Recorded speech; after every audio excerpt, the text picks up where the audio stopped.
On this segment, we will talk about fuel efficiency or gaining a better fuel economy or efficiency, even on not really spending a lot or changing way too much on your car or engine. Basically, just doing the right things and getting the goal to where you want it to be, like improve mileage from the basic stuff, including driving habits that actually improve fuel efficiency and the misconception of driving slower or lesser that you would save more, but you actually don't. And of course, we will cover all the other things that's often overlooked, but does a great help in improving fuel efficiency. So this might just be right up your alley.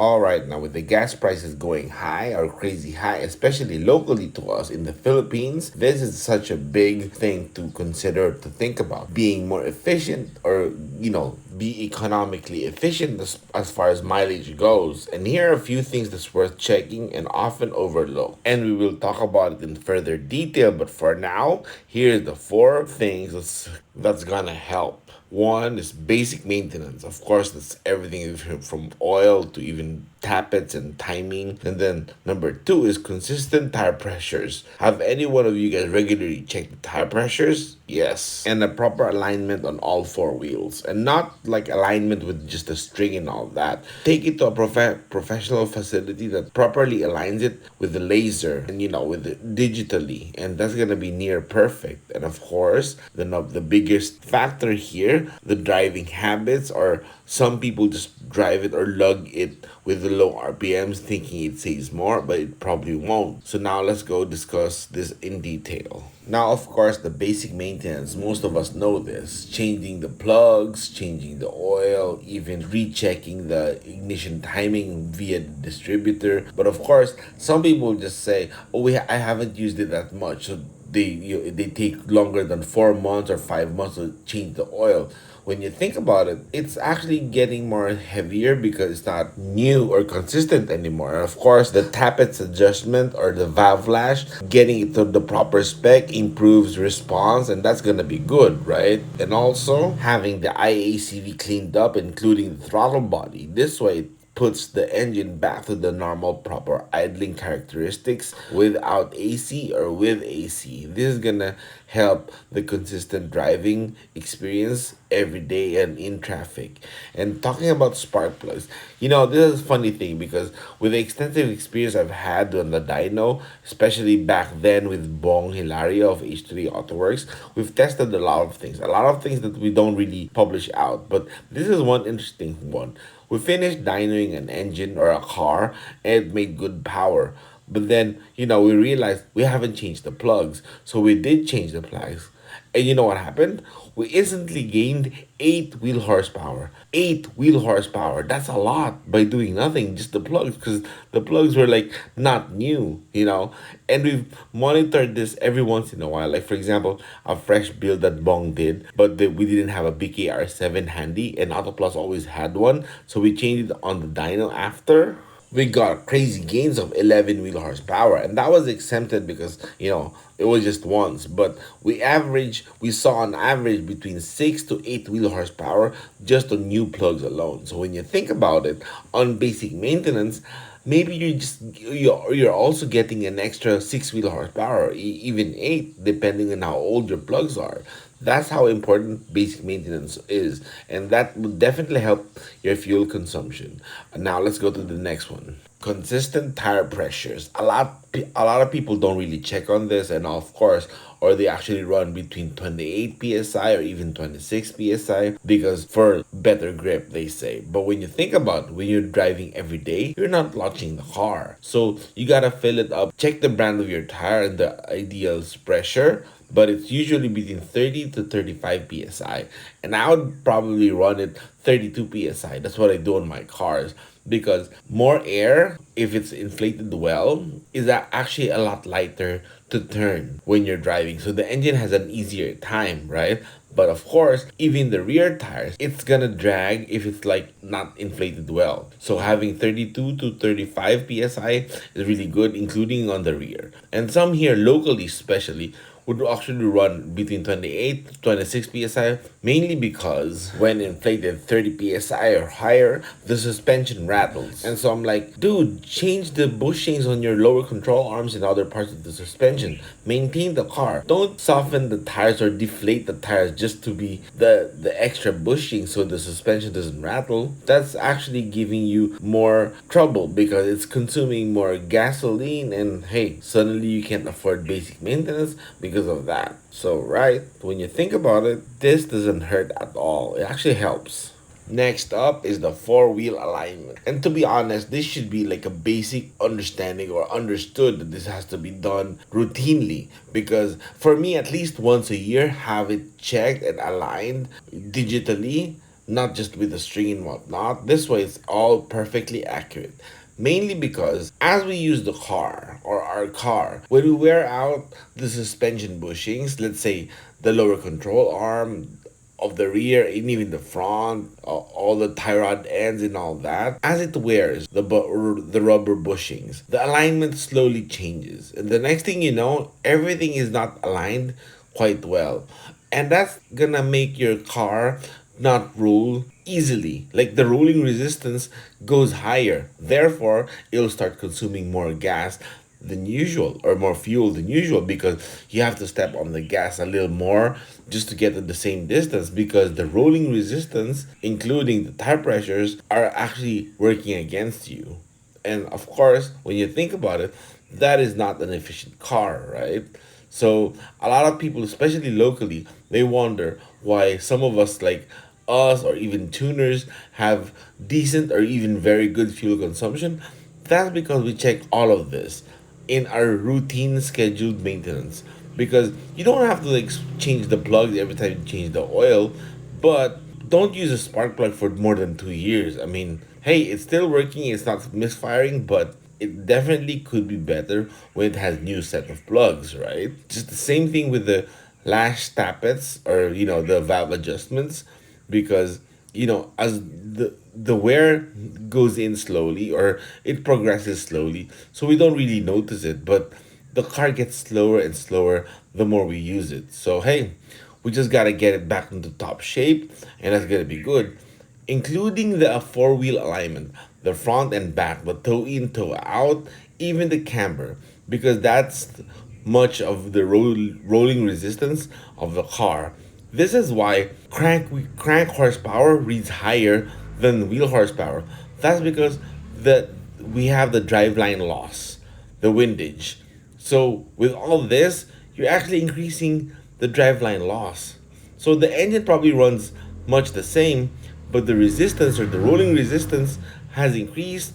So the driveline loss, which includes the tires, is actually a lot more than before. And hey, that's why you're consuming more fuel. You gotta check on that. And of course, as you noticed, not all of this are like monthly maintenance. So as soon as you change all of them, they last longer and longer. And one other thing that should have been part of the maintenance, but because it doesn't need to be changed quite often and actually could change it like every other 3 or 4 years, is of course the axles. Well, the axle boots. When you think about it, sure, it's not getting dirty inside because of the axle boot, it's all sealed up with the strap, but through time and the excessive heat cycle from cold to hot and everything, the anti-friction properties of the grease is probably essentially gone.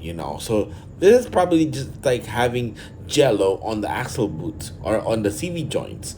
So that's probably causing a lot more drag or windage loss from the crank horsepower all the way down to the at the wheels factor. So you're actually having horsepower eaten up by this. So what's wrong with having the axle boots changed and refreshed with the new axle grease?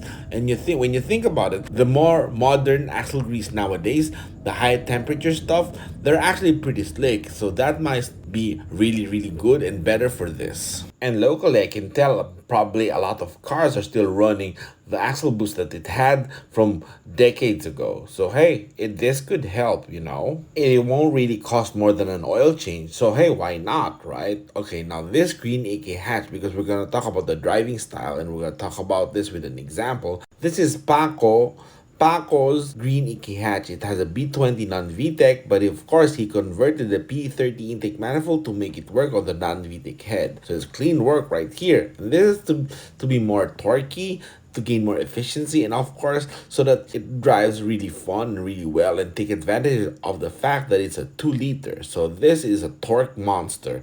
And here's an onboard video, and of course I want to talk about certain things about the driving, and let's go with this. A lot of people drive their cars under RPM, meaning they lug it down, like they shift even though RPM is too low. And the thing that they forget is, if they look at the dyno sheet, when you shift that early, of course the pickup point is really low with no power, so you step on the gas a little more, so that's counterproductive, right? And of course you're trying to save fuel, but you have to step more on the gas just to get it moving forward. And of course, ideally you should shift until like maybe 3,500 or 4,000 RPM, and you can hear it's not having a difficult time. And here's an example on Paco driving it. And pay attention to the engine sound. It's not having a hard time. He's not lugging it. See that? Oh, it sounds really good. Even there and coasting it, you know, this is how you know the consumption is pretty decent. And yes, so that's like a driving habit that you should change in order for you to improve your fuel efficiency. And here's another one. Pay close attention to the engine sound. It doesn't feel like it's loaded heavy. It's just sounding really good.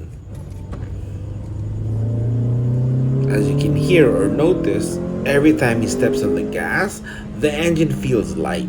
That's because he's in the proper power band. And this is the efficient area where you consume not much. I mean, you don't consume less, but you're on the power band area, so less gas, and there's, you know, more forward movement or more torque for the same gas, or, you know, for the same gas you get more torque, sorry. So that's definitely something good.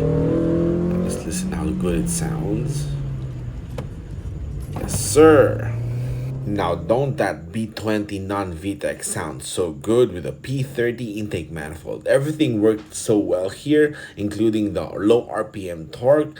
Therefore, it's just fun to drive, right? And we're also, another one here is John. He's from the US. And I've been talking to him from the SRD page and also in Instagram, and I'll talk about that later. He has a B20 Vtec with a stock B20 block and a B16 head, and of course a Grady header and an Apex I exhaust. And the reason why this is worth showing you guys is because it sounds good and he drives it really good and properly. And here on the onboard now, you can check it out.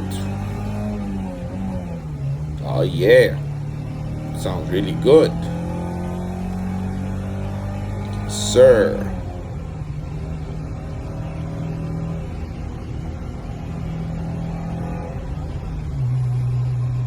That sounds really fun, you know. We'll keep going for one more.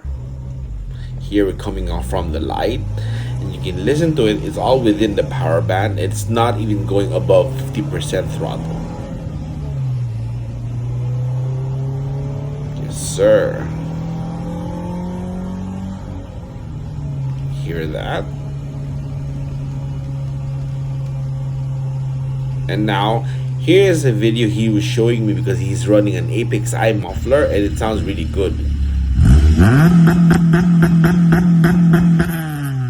Yep, that's two-step is really good. It's not too noisy. And one aspect you gotta observe is that on street cars, the PCV system is really important, because listen to this, on deceleration while in gear, it pulls vacuum really good. Here you can see it now.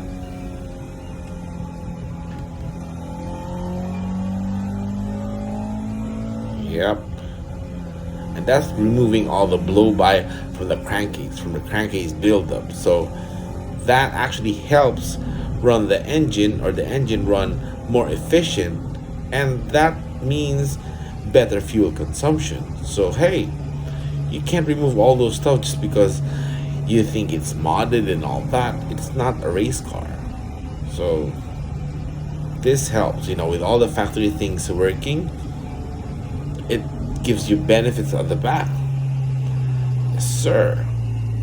And of course, some wisecrack will say, so they have to drive crazy to be fuel efficient. Nah, watch the video again. None of the videos from Paco and John were above 50% throttle. They were just driving it within the power band. And because there were no cars at front, hey, they drive freely. Of course, if there are cars up front, then don't shift too early to the next higher gear because it's gonna give even more load to the engine and lug the RPMs. And that's not helping fuel consumption. So hopefully all these things you guys realize it's not something extra that you gotta spend on or a modification or extra parts. It's just part of maintenance. And of course, you gotta monitor almost every single thing that's affecting the rolling resistance of the car, and ultimately the driving habits has to adapt a bit. We're not, because a lot of times people, especially here in the Philippines, they drive the car with too low of an RPM thinking it'll save them gas or save them fuel, but it does the opposite actually. So hopefully this is gonna be something that's gonna help you guys spend less on gas because it's gonna be more efficient while you nail this all 4 steps and get good. And of course, for anything else, you can click here for more.